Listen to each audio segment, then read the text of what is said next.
offensively, just getting ourselves in the right path and going about things the right way. And I think it showed, but they're still finding ways to overcome what it is that we need to be able to overcome, and finding ways ultimately of winning ball games and finishing. And where there's definitely lots of things that we can build upon, ultimately it comes down to finding ways to finish. And I said that a year ago when I walked in the door here, and that was going to be the emphasis. And obviously we didn't do as good enough job, or we didn't do a good enough job. I didn't do a good enough job at making sure us as a program and us as a team could find ways to finish whatever we needed to do. I was going to ask about that. Your message all last offseason was finish after doing what you did for the quarters last year. What's the message this year? I mean, it doesn't just happen because you say it's going to happen, right? You go into place, you say, well, we're going to tackle better, or we're going to do this, we're going to do that. And the reality is it's a lot of hot air. That's why I don't like to make statements up here. I don't like to say things that we're going to do moving forward, because ultimately you are what you put on film. And, whether it's your culture, whether it's the things that you want to do, we know darn well that last year we didn't finish well. This year we didn't finish well. We didn't start well. There's a lot of things. It gives us a hell of a lot of things that we got to start working on here on January 14th. When our guys get back rolling. You've talked a couple of times this year about that aggressiveness, that balancing, going for it, kicking field goals, whatever the decision might be.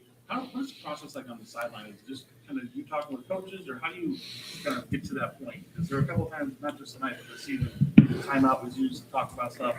No, there wasn't any timeouts used to talk about it. There was timeouts used basically when we were trying to draw them off sides. Maybe we already had the idea of what it is that we were going to do. Based on that situation. So yeah, sometimes there's a collaboration. Usually it's known ahead of time as to what the situation needs to be and what it is that we want to be able to do. And sometimes you do have to change your minds, but we knew what it is that we want to do. And I put it on myself to say, okay, well, now that you look back at it, maybe on that 3-yard line, 2.5-yard line, knowing darn well that field goals aren't going to be what wins this ball game. I look back at it and say, I thought that maybe those were more times to be aggressive at it and take some more of those shots at it. I mean, I don't think you can say enough about that kid. I mean, everyone's programs, in this time, it's tough. And to have guys that stick things out, the guy that some people would say come into a place and rent it, there's no rent in that guy. I mean, there was never a hesitation at what he wanted to do and what he was going to do. There's a guy that played on a broken hand after 3.5 weeks or 4 weeks, couldn't clap for 4 weeks out there. I mean, and there was never a hesitation as to whether he was going to play in this game or not. And, for him to go out and not just play the way he did, but practice the way he did, lead the way he did to help us move our program forward and kind of set an example of what things can look like when you really dive all in. For a guy that did that in 1 year, I bottled that thing up, mold it. I mean, it is the way to go about your business. He's going to play for a long time. I'm going to call my buddy and make sure that if he does, he better get him on his team, because the guy's a winner. I know he didn't win today, but he left it all out there. I wish I'm not one of those guys for 6th and 7th years, but if there was a way, I would do everything I could to get him back. Coach, your offense, your quarterback has a career day, your running back has a career day. The offense was really rolling, wasn't it? They did a really good job. They played well. They were aggressive. They made plays. They did some things that we didn't do, I think, much of the year. And I just mean that at getting us into a rhythm. And at times the defense played well. It's just, you got to give them a lot of credit now. We haven't seen that much skill, the whole year. And, it was difficult on us. We tried to make some adjustments. I give them credit. Our guys continue to battle. That they made some big plays. They made some big plays down the field. But I think really, if I would say anything about it, we couldn't pressure the quarterback. They did a really good job up front of protecting him, buying him time, and really letting him throw the ball. And that's where that complimentary on both sides, you can look at it as you didn't play well in the back end and they threw balls on you. But, there's a balance to that. If you can't get to the quarterback, you can't put pressure, you can't make him throw under duress. It's really hard to cover those guys.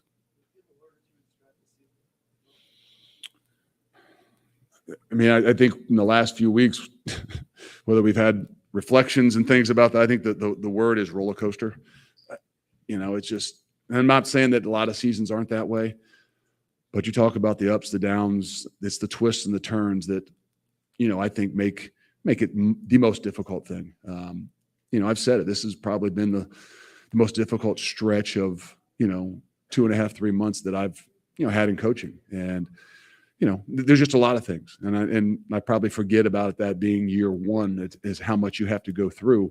But I just think that more than anything, it's a roller coaster. And it's not just the ups and the downs. There's a lot of twists and turns in there that just make you find out a lot about yourself and the people that are around you. And, that's why I'm so proud of those guys that are in that room right there. That's what I told them. I said, the guys that stuck this thing out, the guys that are in that room need to be really proud. And they gave it everything they had, and those seniors in particular.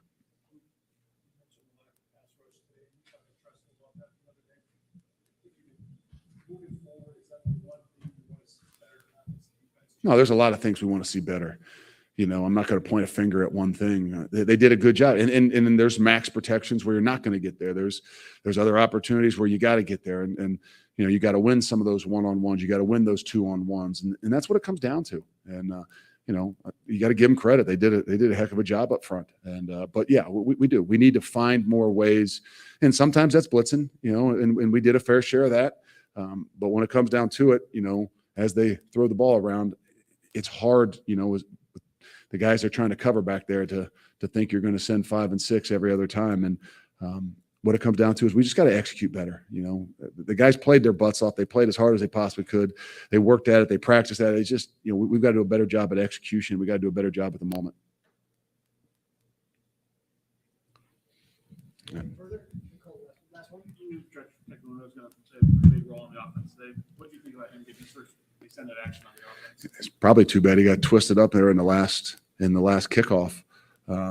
He not only did a great job offensively. I mean, he was a kick return guy. I mean, it's one of those opportunities that we talk about guys that are just fearless, and maybe you haven't seen enough of them. We haven't seen enough of them, but he had an opportunity today, and boy, did he perform. And that's, what some of these situations are really great for, is to see guys that maybe didn't have some of those opportunities, and that's where we look at ourselves as coaches and said, well, probably should have had him in there a lot earlier in some of those situations. But the reality is that you find guys that when the lights come on, they play at a higher level. And I think he's one of those guys.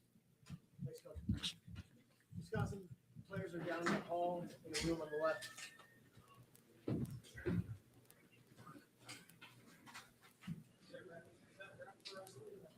All right, testing. All right, we're here live from the ReliaQuest post-conference show here on the Evolution of Sports Talk Television. Hopefully you guys can hear me. I can hear myself. As LSU comes back 35-31 in a very entertaining game by both teams here. So we will wait to talk to Coach Brian Kelly here, and most likely the quarterback of the day, and that would be, of course, well, it wouldn't be Jordan. It wouldn't be Jaden Daniels. It would be, well, hold on a sec here. Stand by.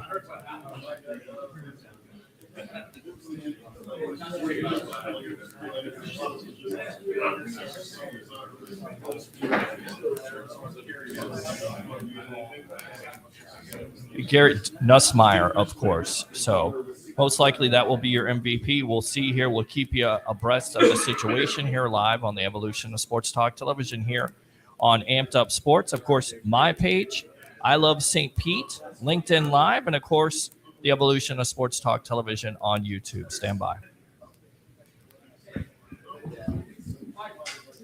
Can I say hello? Oh, hey, come here.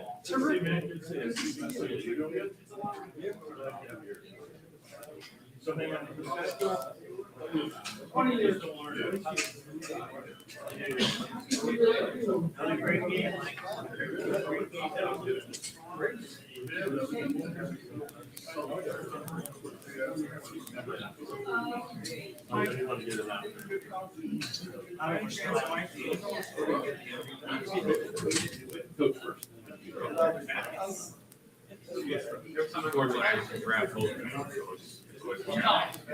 Yeah, I know. That's sort of why we do that, and then we get players. Yeah. Well, they didn't have one to begin with. So,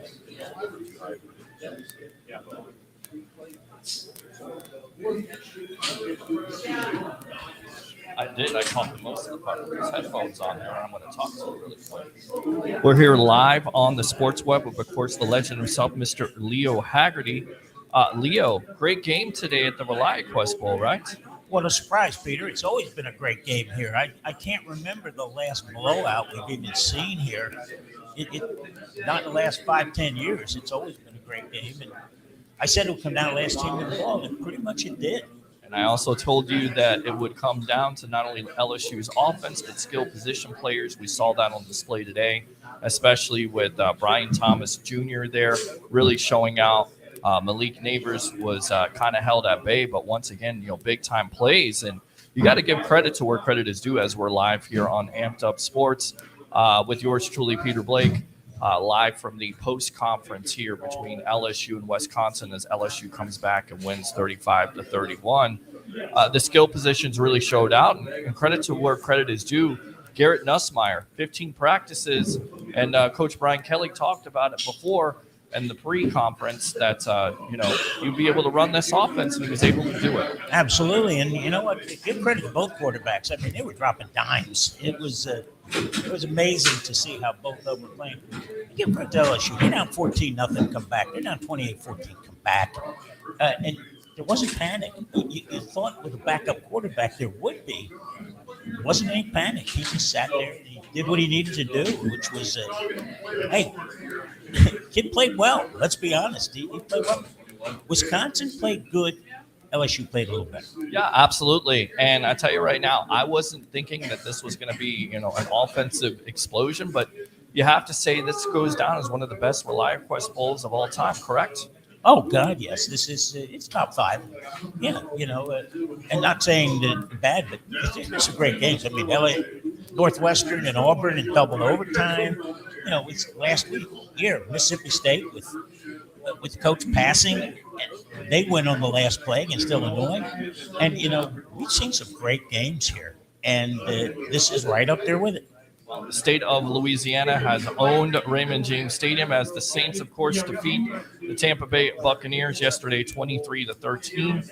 And not only that, LSU comes back to win 35-31. So we are awaiting Coach Brian Kelly and, of course, the player of the game. So we'll stay right here. Some other breaking news of the day, not having to do with college football.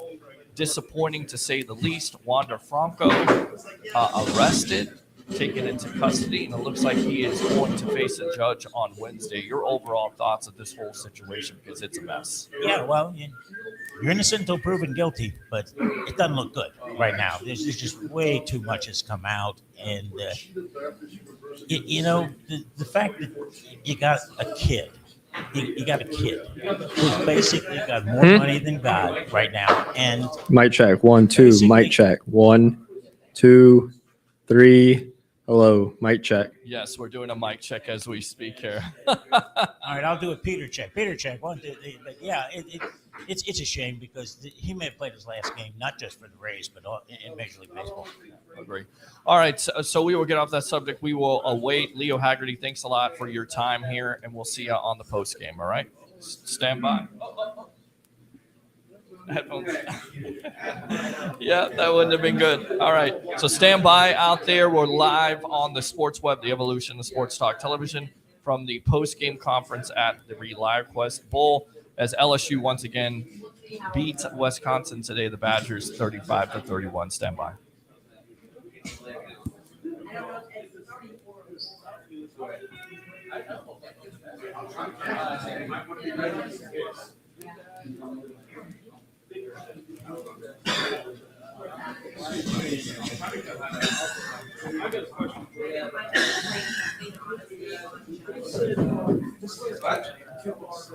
Does everyone have their white balance? This. So you guys are white?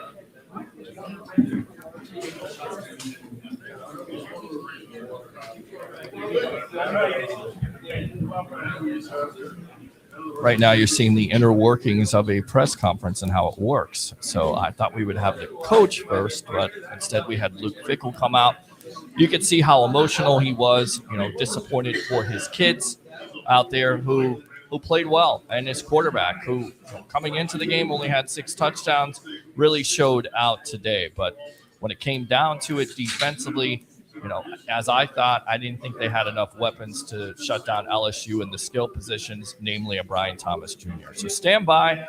We will go ahead and get out to that presser there with Brian Kelly, and of course, most likely the MVP of the game here on the Evolution of Sports Talk Television.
All right, we are awaiting the arrival of Coach Brian Kelly, and of course, most likely the MVP here, and Garrett Nussmeier, who finished with 31 for 45, 395, 3 touchdowns, 1 interception, including a 98-yard game-winning drive to put LSU in the win column here. And of course, second year in a row for this program to have 10 wins. So that's got to be huge to Kelly and this LSU program. Stand by here on the Evolution of Sports Talk Television. I'm your host, Peter Blake, giving you something to think about.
time to get the ball off. Excuse me, two more for Coach. Breaking the record. Yeah. Yeah, I mean, first of all, here's a guy that I'm not up here to evaluate the receiving core going to the NFL, but I think he's the best receiver in the country.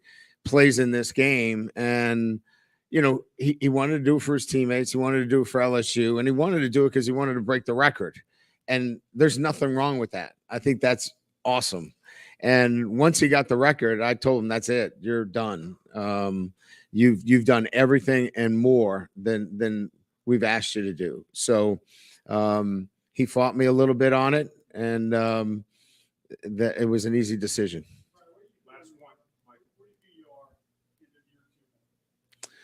A team that's won 20 games over the last 2 years has a good foundational base of what LSU football team's expectations are.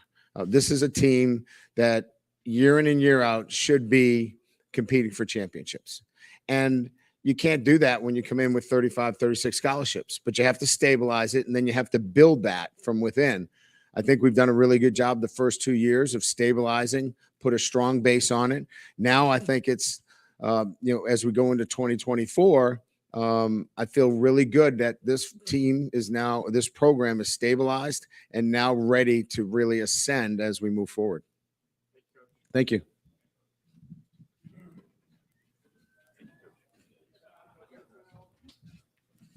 All right, next we're proud to introduce our MVP for the ReliaQuest Bowl today. 31 for 45, 395 yards, 3 touchdowns, Garrett Nussmeier. Congratulations. Thank you, appreciate it. What's up? I'll start if everybody's ready. The guy across in the other colored jersey on your side, he's having a career day, and you're matching him throw for throw. You're dropping dimes. How proud are you here? I mean, it's just sticking to the process, sticking to what we work on all the time in practice, and going through the reps and going through my reads the right way. Like I said earlier, it's the amount of athletes that we have and the offensive line that we had today, it makes my job easy. So all the credit goes to them and the coaches for putting us in the right play and allowing us to, make plays. So, yeah, I mean, it is what it is. You got to do what you got to do to win the football game. It doesn't matter if you got to start from the 1, the 2, or you get the ball at the 30, So you just stick to the process. You go play by play, do the right things, and, just move the chains, and put the ball in the end zone. So, Garrett, what will you remember about that last drive? Any specific play that stood out to you? No, I just I'm really proud of us, as an offense. That doesn't just speak to me. That speaks to our entire group. I mean, you can't do it by yourself. And to go 98 yards with the game on the line, that means a lot to me. To be the leader of the offense, that matters more than about myself. So, waiting as long as you had for a start to finish it like this. Yeah. What kind of emotions is this like right now? Yeah, God is good. That's how I feel. I'm extremely blessed, and I'm extremely thankful. And it was a wild ride, but I was ready, and I'm very thankful. Garrett, Kyron, Mason Taylor, Chris Hilton, all these guys that you're going to be working with this offseason, all had big moments, big impacts in this game. Just what was it like, I guess, getting to share the field in a game-like setting that you guys can kind of fuel going into the offseason? Yeah, it was awesome. I think it's huge for us going into the offseason. I thought we were very well synchronized. I thought we looked good. I thought we had great chemistry. How many yards did Mason Taylor had? He had to have at least 50 okay. Yeah. So, him and Kyron had a great game. BT, Chris, he made a couple plays too. Aaron Anderson, everybody was making plays. And, like I said, that makes my job easy. So. Garrett, Chris, has ups and downs. You threw a touchdown. You threw a 43-yarder on the final drive. The way he played today. Yeah, he did an amazing job. I'm super proud of Chris. And, like I said, it's big for us going into the offseason, having that to build off of, to get better off of. So. The run game kind of kept you in the game, and then the chunk plays late. What did you think about the balance that Joe did? And how comfortable are you? Yeah. This is what it's going to be. You can do it. Yeah, no, I think Coach Sloan did an amazing job. We've been working on this for 2 weeks, and I think he put a great plan together. I think him and Coach Hank put a great plan together, and I think he did an amazing job calling the plays and getting us in the groove and giving us opportunities to make plays and get in rhythms. So. Garrett, you kind of had a moment with Jaden Daniels on the sideline. Can you kind of talk about that and Yeah. maybe some things that you learned from Daniels as he was the signal caller and you're going to be the eventual Yeah. signal caller? No, I mean, I appreciate our relationship a lot. It was kind of a moment of, it was like roles reversed for once. You know what I'm saying? I'm used to giving him a high five after, he just made a Heisman statement or something like that, so it was cool. I appreciate him a lot. And, I'm grateful for the time we had together.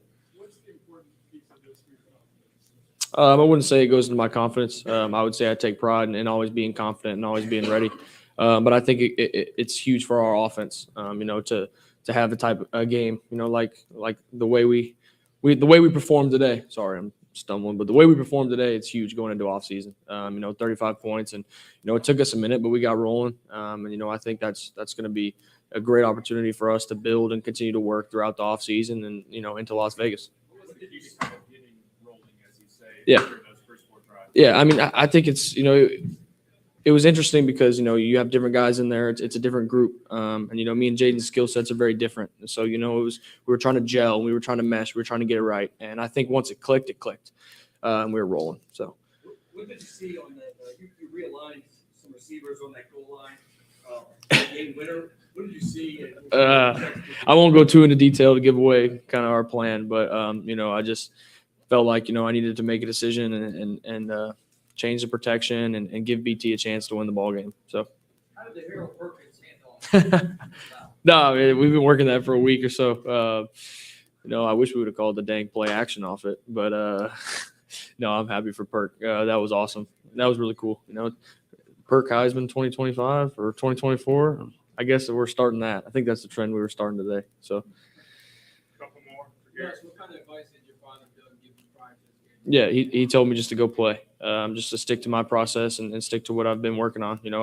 I've been blessed with opportunities to play in big games. I got to play against Georgia last year and Alabama this year. So, it wasn't like I hadn't played. I haven't started a game, but, I felt like I knew what the moment was going to be like, and I was prepared. And, my coaches and Coach Sloan did an amazing job at that, making sure I was ready, making sure I was prepared, Coach Dino and all those guys. So, I'm super blessed. I'm super grateful. And, God is good.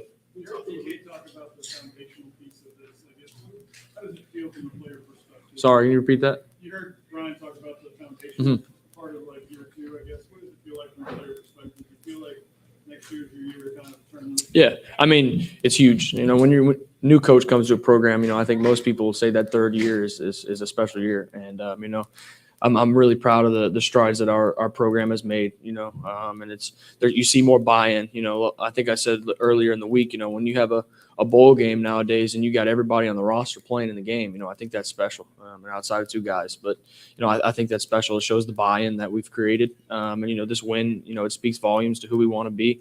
And, I'm excited to get to work and for us to progress into the off season. We spoke to the week after the game, talked about how proud he was of you, and obviously y'all came in together to be able to help him get the record. Yeah. I mean, just what was that like for you to see him? It meant the world to me. That's my brother. I love him to death. And, when Malik first came in, he was kind of overlooked and people didn't really expect that of him. And, we all knew it. We all knew he was special. And, I'm so proud of him. He worked his tail off and he showed everybody. So, Thank you, Nuss. yep. Appreciate y'all. Thank you. All right, that's it from here for your ReliaQuest bowl coverage here on the Evolution of Sports Talk Television. Thanks a lot for tuning in here. I'm your host, Peter Blake, giving you something to think about. See you next time.